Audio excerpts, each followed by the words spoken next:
पुस्तक के उद्देश्य। इस समय ये जो पुस्तक पाठकों के हाथ में है, इसे लिखते समय लेखक के सामने मुख्य रूप से निम्नलिखित उद्देश्य रहे हैं। ये बात किसी से छिपी नहीं है कि आज तक इतिहासकार भारत के इतिहास के तृतीय क्रम में महाभारत का स्थान भी निश्चित नहीं कर पाए हैं। इसका एक कारण ये है कि अभी तक इतिहासकारों में महाभारत के सही स्वरूप के बारे में भी गहरे मतभेद हैं। कई इतिहासकार तो कहते हैं कि महाभारत युद्ध हुआ था और अन्य कई कहते हैं कि युद्ध की ऐतिहासिकता संदेशमपद है। कौरव कौन थे और पांडव कौन थे, इस प्रश्न को लेकर भी अभी तक विवाद बना हुआ है। प्रस्तुत पुस्तक में इन विषयों पर प्रकाश डाला गया है ताकि भारत के इतिहास में इन अत्यंत महत्वपूर्ण अध्यायों का भी सही बोध हो सके। महाभारत पढ़ने वालों के मन में कहीं और भी प्रश्न उठते हैं। उदाहरण के ये ब्रह्मास्त्र और मूसल आदि क्या चीज़ थे, और क्या उस काल में 11 अक्षणी जितनी विशाल सेना का होना संभव प्रतीत होता है। इस पुस्तक को पढ़ने से ऐसे प्रश्न भी साथ साथ हल होते जाएंगे।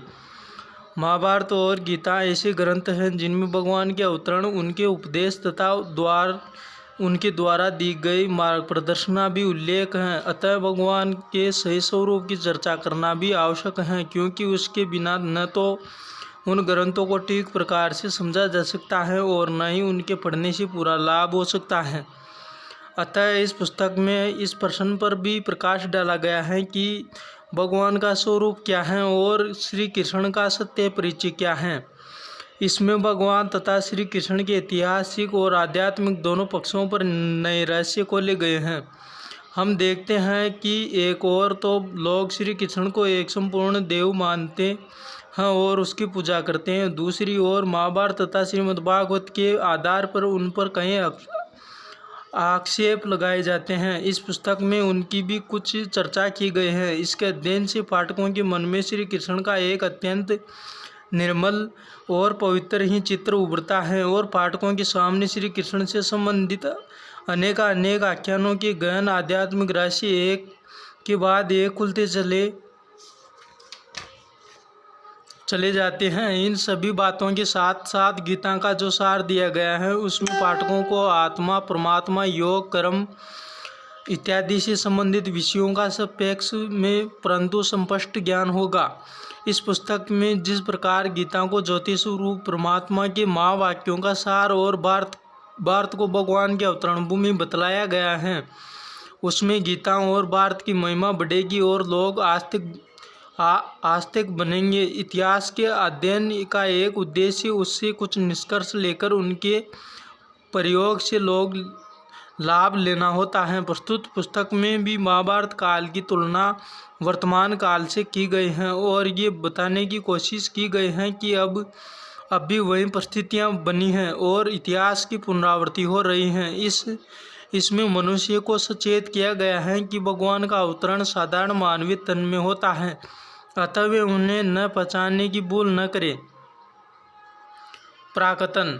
जब मैं 5वीं या 6वीं कक्षा का विद्यार्थी था, तब से ही मुझे महाभारत, श्रीमद्भागवत गीता, श्रीमद्भागवत सुनने का अवसर मिला करता था। मैं जब इन्हें सुनता या पढ़ता था, तब एक और तो मन परमात्मा से मिलने मिलाने के लिए व्याकुल हो उठता था, परंतु दूसरी ओर मुझे भगवान के स्वरूप का विषय एक उलझी सी हुई गुत्थी मालूम होता था।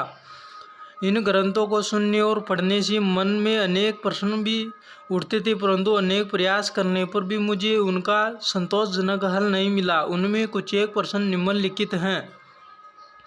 कुछ एक प्रश्न। महाभारत में कौरवों, पांडवों, द्रोणाचार्य, कृपाचार्य, जरासंध, व्यास इत्यादि के जैसे स्वाभाविक अथवा चमत्कार पूर्ण जन्म का वर्णन है। क्या वैसे जन्म होना संभव है? अतः क्या कौरव, पांडव, जरासंध आदि किन्हीं ऐतिहासिक व्यक्तियों के नाम हैं या ये किसी रूपक में प्रयुक्त सूचक नाम हैं?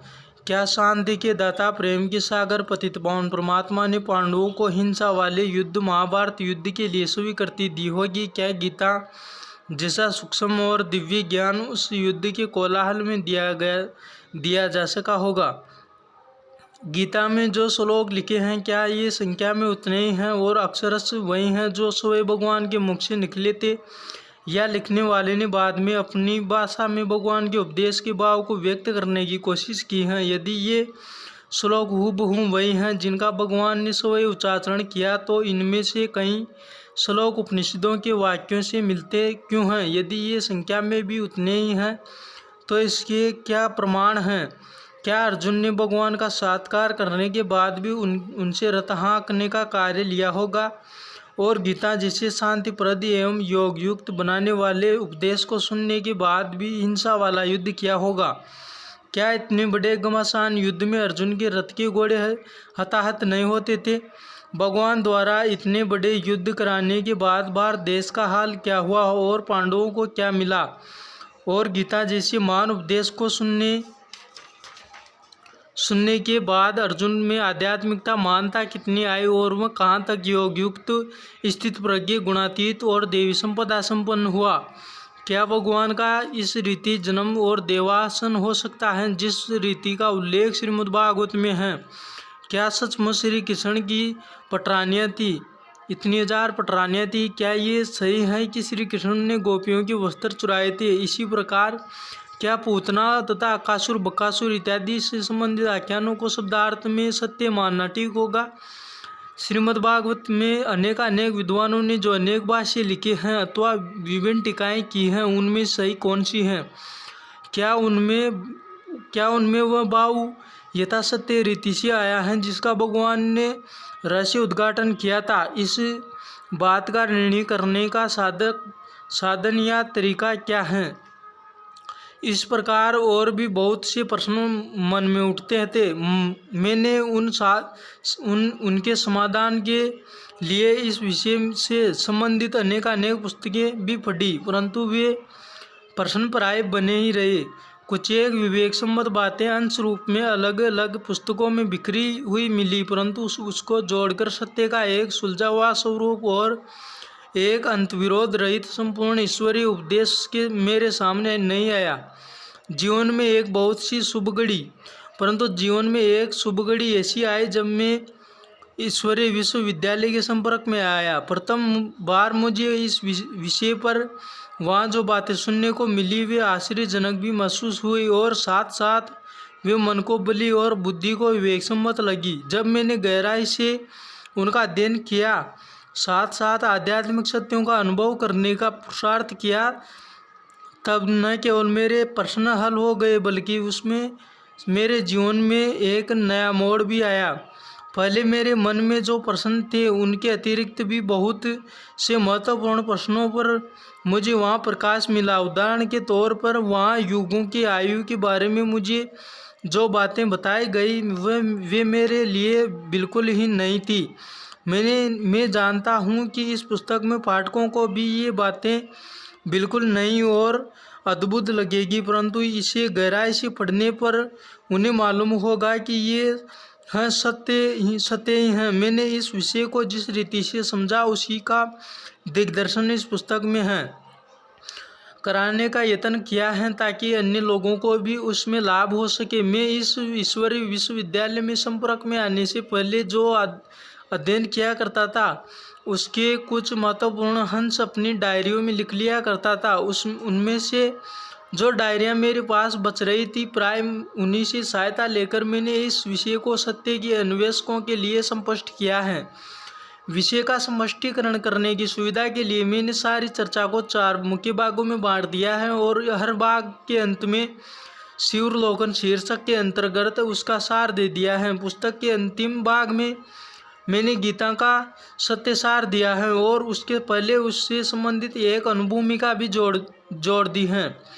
मुझे इस विषय में तनिक भी संदेह नहीं है कि मैं इस विषय का विद्वान नहीं हूँ, परंतु मेरा ये दृढ़ निश्चय है कि करुणा के सागर परमपिता परमात्मा ने अर्थात गीता के भगवान ने अपार कृपा करके प्रजापित विश्वविद्यालय के द्वारा मुझे इस महत्वपूर्ण विषय पर मार्ग प्रदर्शन दिया है और सत्य का बोध कराया है। तो इस पुस्तक में जो महत्वपूर्ण ज्ञान रत्न ग्रंथित किए गए हैं वे उन्हीं की देन है।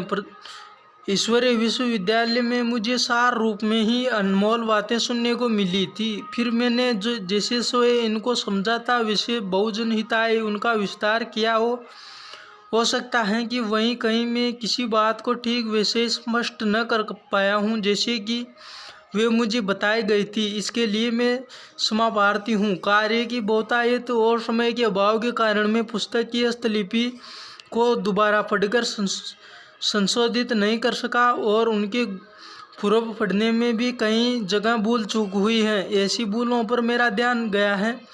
अगला संस्करण छपवाते समय पर विशेष ध्यान दिया जाएगा। आशा है कि इस पुस्तक के द्वारा बहुत लोगों को योग युक्त होने तथा जीवन को निर्विकार बनाने में की प्रेरणा मिलेगी। इसी मुख्य उद्देश्य को लेकर इस ग्रंथ की रचना की गई है।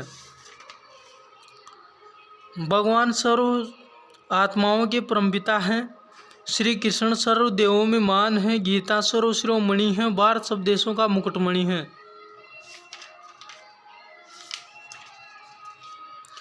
सत्य क्या है और असत्य क्या है? हमारे देश के लिए ये एक शुभ लक्षण है कि अब यहाँ के लोगों में महाभारत और गीता के बारे में सत्यता को जानने के लिए जिज्ञासा अथवा उत्सुकता पैदा हुई है। एक जमाना था जब यहाँ के लोग इस ग्रंथ के हर शब्द अथवा हर श्लोक को अद्वित मानकर चल रहे थे और इसके विषय में यदि कोई व्यक्ति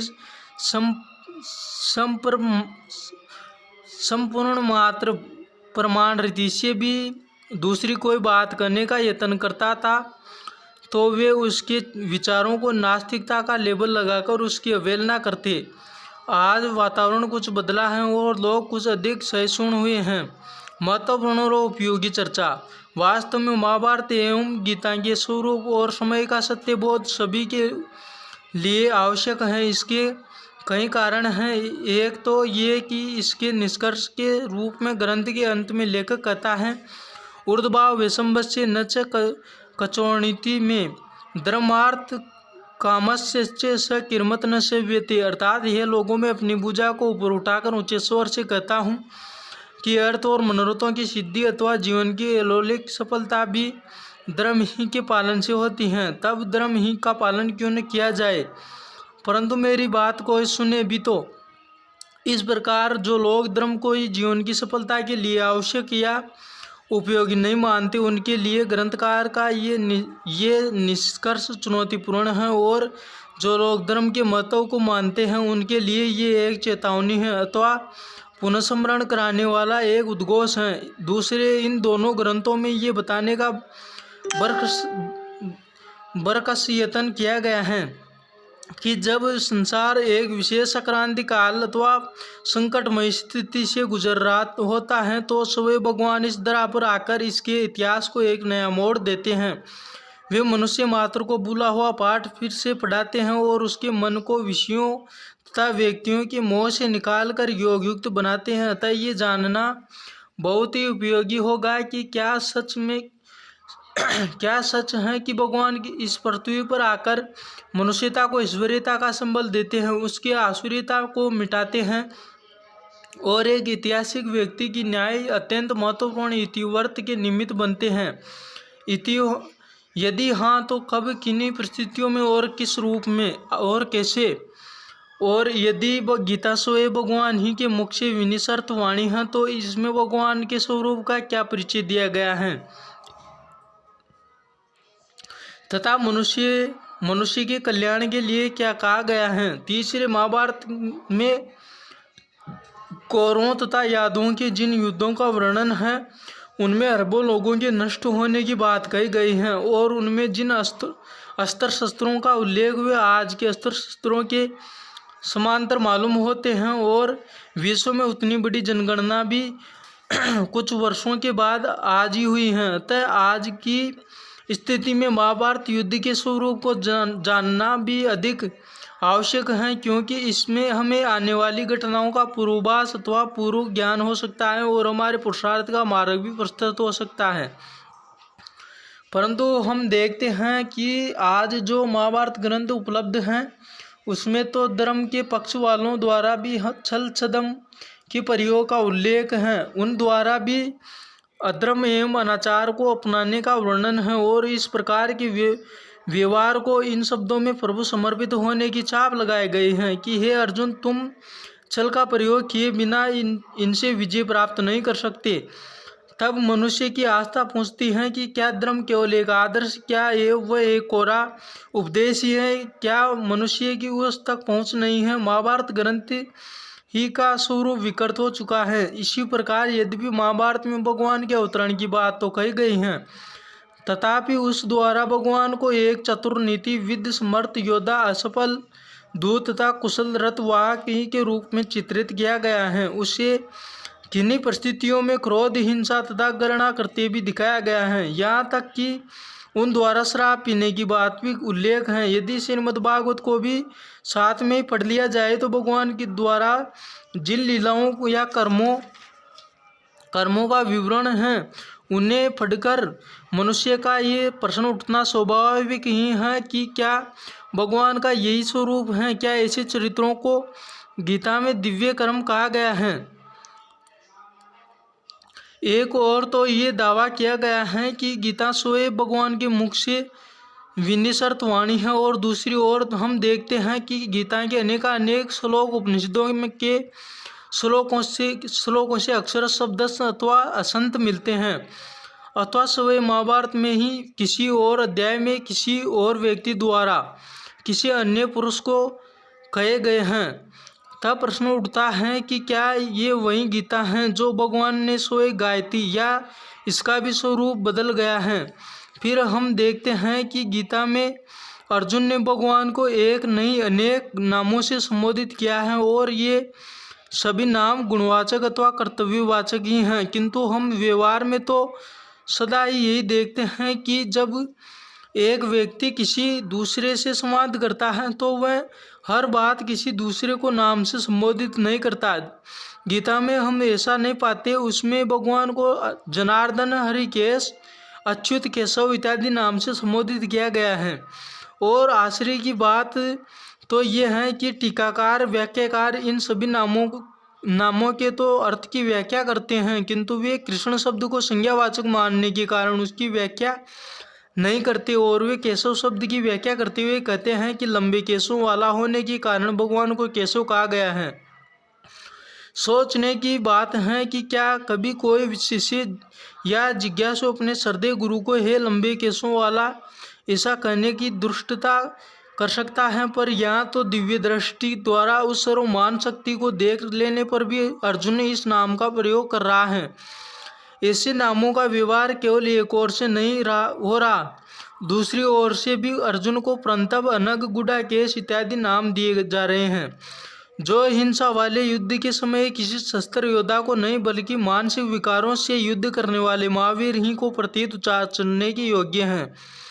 अतः ये प्रश्न उठना भी स्वाभाविक है। अच्युत, केशव इत्यादि नामों से संबोधित किए जाने वाले भगवान का वास्तविक नाम और परिचय क्या है, और क्या परंतप, अनग इत्यादि नामों से संबोधित होने वाले अर्जुन ने हिंसा युक्त युद्ध किया होगा। आप देखेंगे कि गीता में एक और तो कहा गया है कि तस्मात् योगी भाव अर्जुन, और दूसरी ओर कहा गया है तस्मात् कौन्तेय युद्धार्थ कर्तनिश्चय, अर्थात हे अर्जुन उठ और युद्ध कर।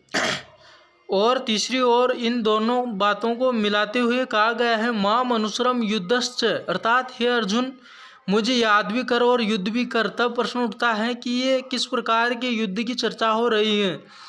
योग और युद्ध, इन दोनों का मेल कैसे। योग द्वारा तो मनुष्य को आनंद अनुभूति होती है, तब प्रश्न प्रभु की समृद्धि में मन व्यक्ति मार्ग काट भला कैसे हो करेगा। लड़ाई तो मनुष्य के मन में पैदा होती है, और योग चित्त की वृत्तियों के निरोध का नाम है। अतः योग द्वारा तो हिंसा वृत्ति ही मिटकर शांत रस पैदा होगा, तब लड़ाई कैसी होगी। तो ये जानना जरूरी है कि अर्जुन ने किससे और कैसा युद्ध किया था। पुनः सच भगवान तो कहते हैं कि मैं धर्म की स्थापना तथा अधर्म के विनाश का कार्य करता हूँ, तथा क्या स्वयं सर्व समर्थ भगवान द्वारा ये कार्य कराए जाने पर भी कलयुग आ गया। कलयुग में तो अधर्म द्वापर युग से भी अधिक होता है। तब भगवान द्वारा कार्य कराने का परिणाम क्या हुआ। विवेक कहता है कि भगवान का अवतरण अवश्य ही किसी अन्य युग में हुआ होगा, वह द्वापर युग के अंत में नहीं हुआ। फिर क्या अकेले अर्जुन ही को ज्ञान तथा योग सुनाने के से धर्म की स्थापना का कार्य हुआ होगा। अर्जुन को तथा उसके भाइयों को स्वयं भगवान द्वारा ज्ञान सुनने से प्राप्ति हुई है कि अपने कुल के रक्त से सने हुए राज्य को कुछ ही वर्ष भोग कर पहाड़ी पर चढ़ते चढ़ते गल गए। क्या भगवान के अवतरण का बस यही और इतना ही परिणाम है? तो आप देखेंगे कि अनेक जटिल प्रश्न जिनका समाधान अत्यंत प्रशिक्षित हैं। इस विषय में आर्य समाज के प्रवर्तक दयानंद जी लिखते हैं कि ये राजा भोज के बनाए हुए संजीवनी इतिहास में लिखी है, जो कि ग्वालियर के राज्य में बिंड नामक नगर के तिवाड़ी ब्राह्मणों के घर में है। उसमें स्पष्ट लिखा है कि व्यास जी ने 4 सहस्त्र 400 और उनके शिष्यों ने 5 सहस्त्र 600 श्लोक युक्त अर्थात सब 10 सहस्त्र श्लोकों का प्रमाण भारत बनाया था, यानी महाभारत की पुस्तक बनाया था। महाराजा विक्रमादित्य के समय में 20 सहस्त्र। महाराजा भोज कहते हैं कि मेरे पिताजी के समय 25 और अब मेरे आदि उम्र में 30 सहस्त्र श्लोक का युक्त महाभारत का पुस्तक मिलता है। जो ऐसा ही बढ़ता चला तो महाभारत का पुस्तक एक ऊँट का बोझ हो जाएगा। पाठकों को मालूम होना चाहिए कि आज महाभारत लगभग 1 लाख श्लोकों का है, अतः उस द्वारा तो इन प्रश्नों का समाधान संभव नहीं है। फिर स्वयं गीता के अर्थ और उसके कर्ता के बारे में भी मतभेद हैं। उदाहरण के तौर पर प्रसिद्ध भाष्यकार श्रीधर स्वामी और वरवर मुनि तो कहते हैं कि गीता में स्वयं भगवान ही के मुखारविंद से निकले हुए वाक्य हैं, जबकि आदि शंकराचार्य कहते हैं कि भगवान की वाणी को व्यास जी ने 100 श्लोकों का स्वरूप दिया। स्वामी विवेकानंद तो कहते हैं कि सुनता हूँ कि रामानुज ने भी किसी दिमकाई पुस्तक से अपने भाष्य की रचना की थी, जो वेदांत के बोधाध्ययन भाष्य की ये अंधकारपूर्ण अनिश्चित दशा है, तो गीता के संबंध में उनके बनाए भाष्य के आधार पर कोई सिद्धांत निश्चित करना वर्ता प्रयास मात्र हैं। ऐसी स्थिति में सत्यता को कैसे जाना जाए? सत्य स्वरूप तो एक परमपिता परमात्मा ही है, वह इन ग्रंथों को खोल सकते हैं। हम पाठकों को विश्वास दिलाना चाहते हैं कि अब वही परमपिता परमात्मा गीता ज्ञान सुना रहे हैं, योग सिखा रहे हैं और उन्हें ही सभी रहस्य खोले हैं। उन्हीं पर दृष्टि योग विभिन्न लेखों के रूप में प्रकाश डाल रहा है। पद लेखों का रूप में महाभारत तथा अन्य ग्रंथों के उदाहरण प्राय हमने दे दिए हैं, ताकि पाठकों को समझना सहज हो सकता है। उन्हें ये मालूम हो सकता है कि किस द्वारा इसका समर्थन होता है। आशा है कि इस पाठ द्वारा पाठकों के विचारों को नई दिशा मिलेगी और वे इसे वाद विवाद न समझकर इसे सिर निर्विवेक के रूप में ग्रहण करेंगे और श्री कृष्ण की भगवान की तथा गीता की यथार्थ सत्य महिमा को समझेंगे तथा महाभारत के सही स्वरूप का भी परिचय प्राप्त करेंगे। महाभारत में कितनी ऐतिहासिकता?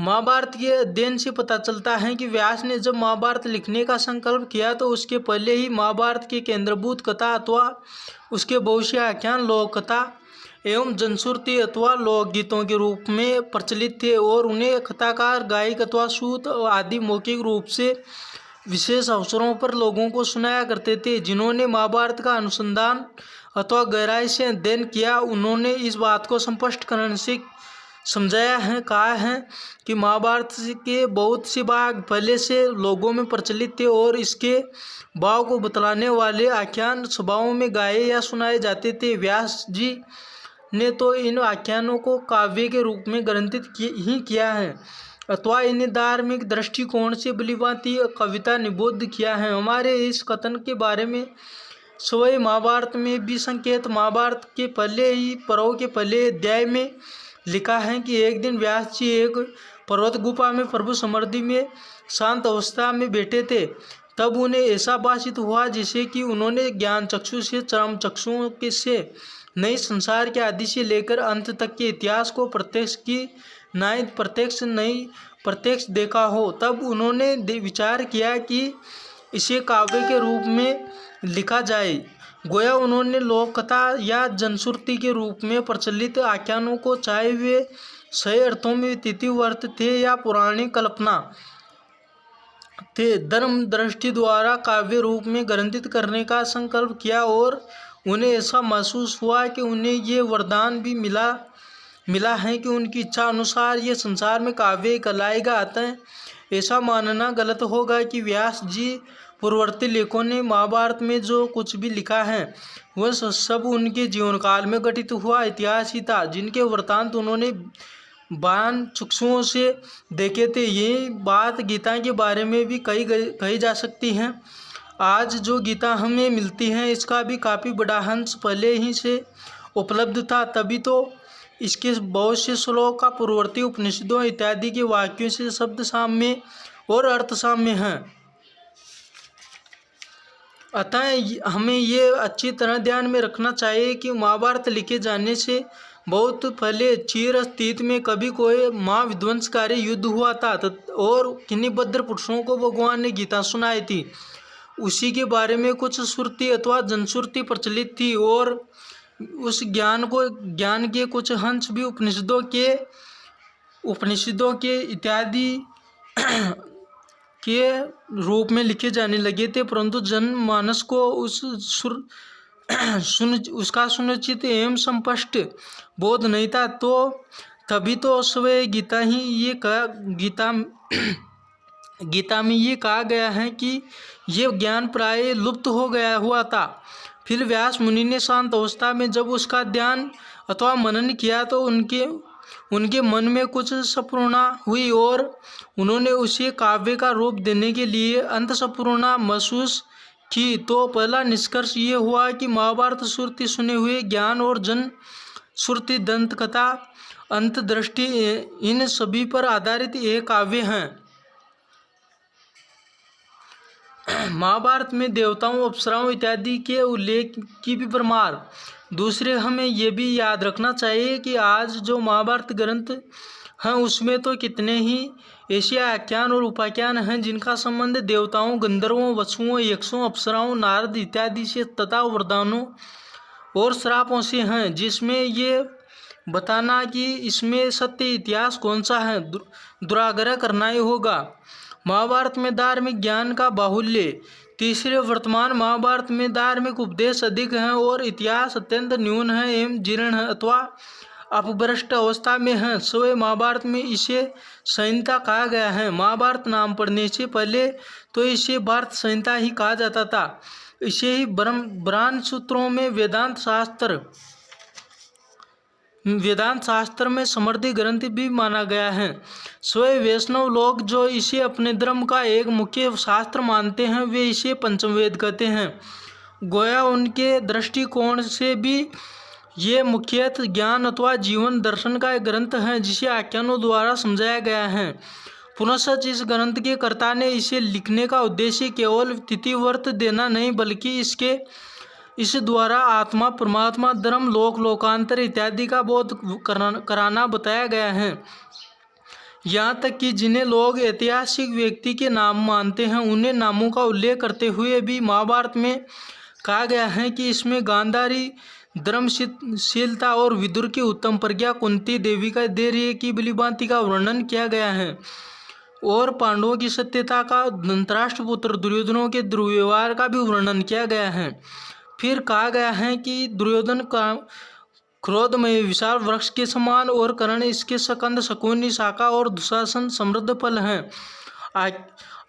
अज्ञानी एवं अविवेकी राजा धृतराष्ट्र जी इसका मूल हैं। युधिष्ठिर एवं धर्ममय विशाल वृक्ष हैं। अर्जुन, सकंद, भीमसेन, शाखा और माद्री नंदन इसके समृद्ध फल पुष्प हैं तथा ब्राह्मण और ब्राह्मण ही उसके मूल हैं। महाभारतकार ने भी तो भीष्म और द्रोण के मारने को भी योग बल से वध करना कहा है। इन सभी बातों को स्पष्ट है कि ये तो मुख्यतः धर्म ग्रंथ, संहिता, समृद्धि या काव्य ही हैं। इसमें इतिहास तो पौराणिक कल्पना से मिश्रित और अति न्यून है।